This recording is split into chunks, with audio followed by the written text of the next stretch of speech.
草地兄哥对我讲，台北风景好，去到台北，真叫变命无。人人叫我草地兄哥，愈听心愈糟。阮兜是踮在苏澳，阮爸是伊王世家的独子，空清亮伊拿手老大哥。叶公母也是宜兰金座山王的独生女，自细汉爱食金座，因此食酸过多，大汉变成爱食醋。有一天看到阮爸是土掠的烟头哥，已经从前无考虑，就叫阮爸做某。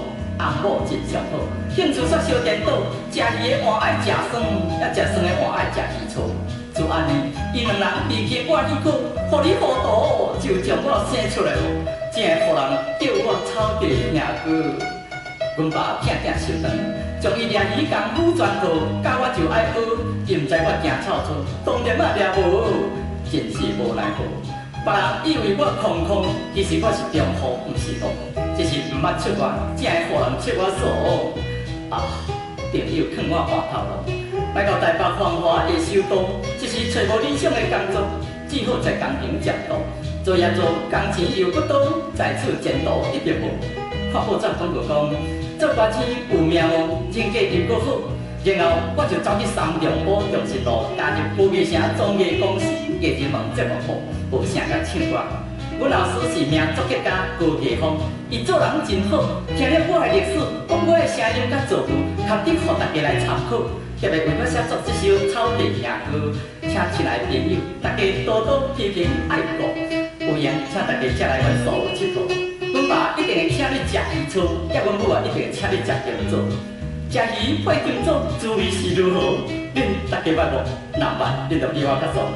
比我较爽的人咯，恁就唔通叫我草地兄哥。哈哈哈哈哈！我就是草地兄哥啦。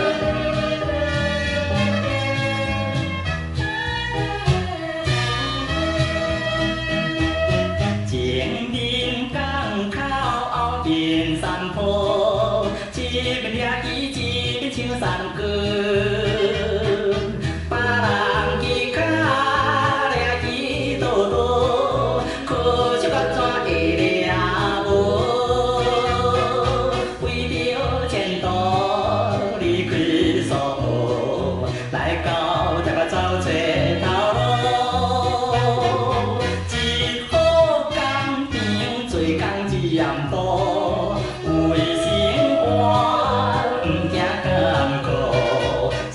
个个拢笑我海口讲，笑者是个个拢笑我草地爽，草地爽，海口讲兄哥。